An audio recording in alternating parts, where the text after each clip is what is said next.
Assalamualaikum warahmatullahi wabarakatuh. Selamat datang di Learning by Riding. Pada kesempatan kali ini di jalanan BSD menuju Jakarta Selatan, kita akan riding syahdu dan akan cerita-cerita sedikit tentang berbagai hal yang up to date saat ini dan menjadi keresahan saya sebagai manusia Indonesia yang merdeka gitu ya. Jadi kita nanti ngobrol-ngobrol aja, ngobrol-ngobrol santai perihal apa yang terjadi dan menjadi sedikit keresahan gitu ya. Oke, sebelumnya saya ingin ucapkan terima kasih dulu buat yang sudah pernah menonton video saya dan sudah subscribe. Jadi minta tolong ya di share, kemudian di komen, supaya makin banyak subscribernya, makin banyak yang nonton, agar channel ini bisa berkembang. Seperti yang saya sampaikan di video-video sebelumnya, konsepnya learning by riding. Jadi menyampaikan satu hal informasi, pengetahuan, sudut pandang dan lain-lain dikemas ala motovlog, tapi juga tetap ada review-review motor, review-review berhubungan dengan otomotif. Dan itu kalau kalian lihat di playlist kan ada ya, ada learning, ada riding, kemudian ada review motor. Mungkin nanti akan ada playlist saya buat touring ya, meskipun belum kesampaian touringnya dari video-video sebelumnya. Semoga aja bisa dilaksanakan karena saya butuh teman ya untuk touring, karena kalau sendirian jadi nggak touring, ya kan? Baik, yang pertama keresahan saya adalah tentang media sosial. Jadi entah kenapa gitu ya, saya resah sekali dengan media sosial yang ada di Indonesia karena isinya rata-rata hampir urusannya dengan sampah ya, sampah-sampah semua. Berita-beritanya juga manipulatif dan entahlah apakah itu suatu kebenaran atau lebih condong terhadap hoax ya. Jadi kalau sebelum-sebelumnya ada berita tentang Desta, tahu ya, Desta yang mau cerai gitu ya. Jadi kita kan nggak tahu masalah aslinya seperti apa, tapi itu di media sosial tuh banyak yang menyudutkan Desta sebagai seorang suami karena melihat sosok istrinya yang cantik, kemudian soleha dan lain sebagainya. Buat saya, ketika kita tidak benar-benar tahu posisi orang lain, ya lebih baik diam. Karena bisa saja apa yang kita sampaikan adalah fitnah kan, dan fitnah lebih kejam daripada pembunuhan. Saya yakin ketika dua orang sepakat untuk mengakhiri suatu hubungan, itu pasti ada permasalahan, pasti ada. Dan permasalahannya hanya mereka yang tahu, karena mereka yang tahu baik buruknya, kemudian indah atau tidak indahnya satu hubungan gitu ya. Nah, yang saya tidak suka adalah komentar para netizen. Jadi kalau komentar-komentarnya tuh di Facebook misalnya, Twitter gitu ya, agak-agak pedes ya, menyudutkan Desta gitu. Saya sebagai seorang laki-laki merasa ya, ketika hubungan ini akan diakhiri, pasti ada plus minus, pasti ada kesepakatan di dalamnya, nggak serta-merta. Jadi kan Desta dituduh selingkuh, dibilang tidak bersyukur karena bla bla bla dan lain sebagainya.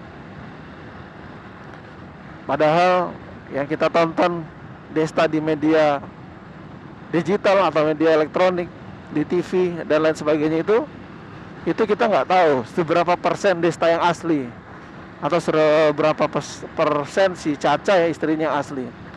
Jadi itu adalah hak mereka untuk mengakhiri hubungan mereka, meskipun nanti akan ada dampaknya ya. Kalau boleh kita tarik mundur lagi, kita teliti lagi, sebuah perceraian itu biasanya yang terdampak adalah anaknya. Ada traumatiknya gitu ya. Itu pasti, tidak mungkin tidak. Meskipun nanti akan ada co-parenting, jadi saling merawat, menjaga, serta mendidik anak-anak bersama-sama meskipun tidak satu rumah, tapi akan membekas lah, paling tidak ya. Menurut saya paling tidak pasti akan membekas. Dalam hal ini mau tidak mau sebagai orang tua kita tidak bisa komplain kalau misalnya nanti anaknya memiliki kepribadian mungkin menjadi tertutup gitu ya, jadi malu karena punya punya orang tua yang berpisah gitu. Dan itu biasa sih kalau menurut saya, karena biasa kalau orang yang bercerai itu anaknya nanti kan banyak dibully lah, dan itu sering terjadi lah. Jadi saya tidak ingin membahas perihal Destanya. Jadi apapun yang terjadi itu adalah pilihannya dari si Desta kan, dan Caca sebagai istrinya. Yang saya soroti adalah komentar teman-teman netizen Indonesia yang maha benar ini, yang jatuhnya malah menghina, bahkan menuduh si Desta selingkuh, kemudian mengatakan bahwa Desta tidak bersyukur dan lain sebagainya. Itu buat saya suatu hal yang aneh, karena itu ranah privasi, biarkan saja. Toh juga nanti kalau yang merasakan adalah mereka berdua, kalaupun nanti Desta ternyata mendapatkan pasangan yang tidak lebih baik juga, ya itu resikonya dia ya. Resikonya si Desta, bukan resiko kita sebagai netizen gitu. Jadi buat saya sudahlah, jangan terlalu diambil pusing kalau ada berita-berita artis, karena itu adalah kehidupan mereka. Jadi yang pertama itu tadi, perihal tentang keresahan netizen Indonesia. Lalu yang kedua adalah keresahan saya tentang mental anak-anak muda. Jadi saya pernah bikin video tentang mental health, depresi, bahkan juga tentang generasi strawberry gitu ya. Saya merasa entah kenapa mental anak-anak muda kita tuh lembek ya, lemah. Terutama yang Gen Z ini, saya resah sekali gitu. Mudah putus asa, kemudian tersakiti sedikit, inginnya healing gitu, merasa hidup tidak adil, kemudian ingin selalu dihargai ya, meskipun tidak semuanya. Tapi pada satu sisi kita menjadi orang-orang yang cengeng, generasi yang saat ini. Diputusin pacarnya, drama-drama, nangis, depresi, akhirnya healing gitu ya. Kemudian curhat di media sosial. Kemudian ketika bekerja kemudian dimarahi oleh atasan. Gitu juga sama gitu. Entah kenapa tidak bisa menjadi pribadi yang kuat. Ya hidup kan memang begitu ya. Terkadang kita butuh dicaci juga untuk meningkatkan motivasi diri.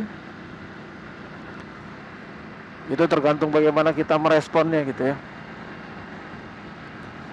Meskipun saya sadar itu terjadi karena generasi yang saat ini, generasi mudanya lebih mudah mendapatkan akses informasi, sehingga tadi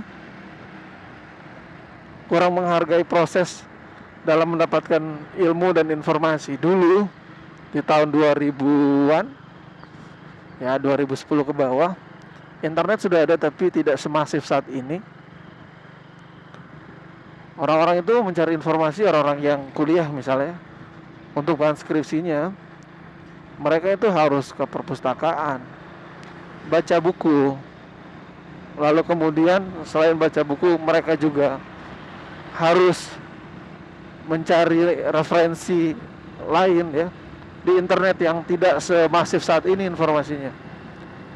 Ada effort dalam mencari pekerjaan. Bahkan saya ingat banget dulu di rumah saya itu setiap pagi akan ada koran tuh, Media Indonesia.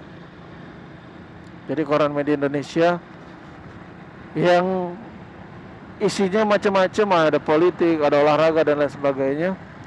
Dan itu untuk mendapatkan akses informasi ya masih ada koran dulu, kita masih baca koran. Tapi kalau sekarang kan tinggal buka handphone, tinggal cari situs di situs berita, ya sudah, meskipun ya belum tentu benar. Begitu. Itu yang kedua, perihal mental teman-teman, saudara-saudara kita, adik-adik kita generasi muda. Nah, yang ketiga adalah perihal hoax. Ini juga fitnah akhir zaman yang paling bahaya. Saat ini banyak sekali pemberitaan-pemberitaan hoax menyudutkan satu pihak dan pihak lain, dan ini dijadikan sebagai alat propaganda. Saya mengingatkan ya, dikit lagi mau pemilu 2024, semoga berjalan dengan lancar. Tapi ingatlah bahwa saat ini tidak lepas dari propaganda memframing satu sosok adalah sosok yang baik, padahal kita nggak tahu aslinya baik atau tidak, atau sebaliknya yang baik dijadikan buruk. Masih ingat kan dulu tahun 2000 berapa? 18 mungkin ya, atau 2017 Pilkada DKI yang begitu masif, akhirnya memecah belah kita sebagai bangsa, sebagai umat Islam, bahkan sebagai umat yang beragama.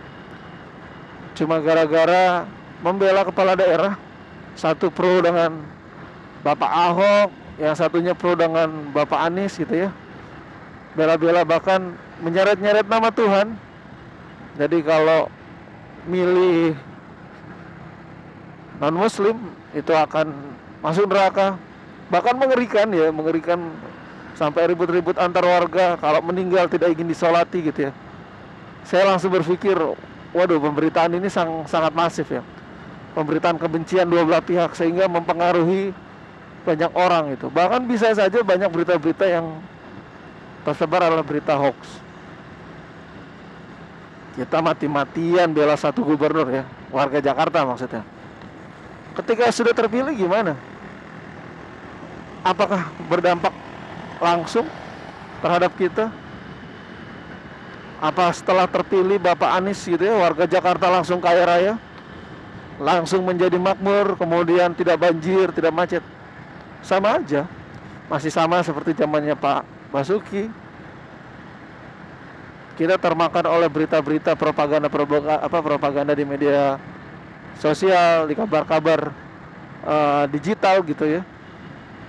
Lalu kita ingat lagi 2019 ada tagar 2019 ganti presiden. Lagi-lagi Bapak Jokowi dituduh sebagai komunis PKI, bahkan dibilang tidak punya ijazah dan lain sebagainya, dan banyak loh orang yang percaya. Banyak orang yang percaya, padahal ketika mau jadi presiden itu ada proses verifikasi. Salah satunya adalah kelengkapan berkas.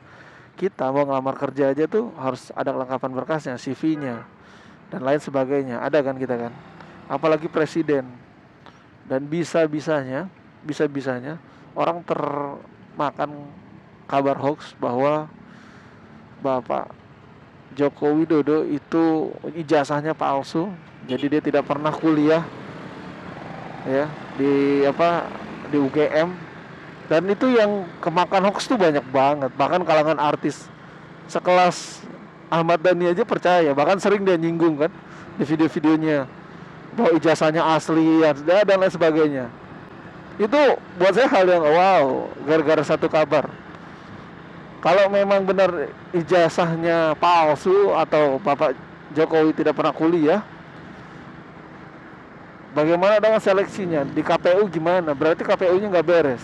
Padahal pada saat itu Bapak Joko Widodo masih gubernur DKI. Sebelum gubernur DKI, dia wali kota. Berarti KPU dari zamannya Pak Jokowi jadi wali kota sudah kena tipu gitu ya, dengan ijazah palsu. Apa segampang itu? Di perusahaan saja itu kita bisa ngecek ijazah itu asli atau palsu. Di situsnya Kementerian Pendidikan juga kita bisa ngecek. Masukin nomor ijazah bisa kelihatan kita kuliah di mana, jurusan apa gitu ya. Jadi itu sangat lucu lah. Dan sekelas Ahmad Dhani loh ya, ketipu ya. Ya karena saya melihat dia masih sering membahas itu. Kabar hoax itu berkembang. Atau ingat gak dulu ketika 2019 juga Ibu Ratna Sarumpait yang amat sangat vokal anti Bapak Jokowi, anti pemerintahan, yang dia bilang dia digebukin oleh pemerintah, oleh incumbent dari pihak pemerintah, kemudian bikin heboh se-Indonesia Raya. Ingat loh, bikin heboh se-Indonesia Raya. Setelah dicek, ternyata dia nggak digebukin, nggak dipukulin, dia habis operasi plastik. Tapi kan berita yang berkembang gitu ya, sampai akhirnya ketahuan. Dan itu terjadi, kabar hoax tuh bisa saja terjadi. Maka dari itu saya bilang, ini juga harus kita waspadai. Banyak kita kemakan kabar-kabar yang tidak benar. Maka ketika akses informasinya mudah, sangat masif juga, maka tugas kita adalah mengkonfirmasi apakah berita itu benar atau tidak. Karena jangan sampai berita yang salah, yang hoax tadi itu bisa mempengaruhi hidup kita. Dan ingat loh ya, ketika itu adalah kabar yang tidak benar dan itu menjadi fitnah, maka itu menjadi dosa kita. Iya kan? Menjadi dosa kita. Saya rasa itu ketiga keresahan saya. Jadi buat teman-teman semua, semoga kita bisa menanggulangi hal-hal tersebut. Tadi dari hoax, kemudian mental kita yang lemah, gitu ya. Dan saya juga berharap bangsa ini lebih baik secara pemikiran, kemudian filosofi bernegara ala Pancasila bisa kita resapi, agar kesenjangan pengetahuan itu merata. Ketika pengetahuan kita merata, kemudian kemampuan kita merata, itu akan berbanding lurus dengan pendapatan rakyat kita. Karena kalau rakyatnya pintar, punya pengetahuan, punya kemampuan, keahlian, mereka tidak perlu lagi hanya mencari pekerjaan, tapi bisa saja menjadi orang yang memberi pekerjaan. Maka di sini adalah kuncinya adalah pendidikan. Seperti itu. Jadi saya rasa itu video saya pada hari ini. Sebuah keresahan yang semoga saja setelah saya curahkan jadi lega ya kepada teman-teman semua. Dan semoga kita menjadi pribadi-pribadi yang bermanfaat, pribadi-pribadi yang bersyukur dan bisa memberikan dampak positif buat orang lain. Terima kasih telah menonton. Dari jalanan Tangerang Selatan, saya undur diri. Terima kasih. Wassalamualaikum warahmatullahi wabarakatuh.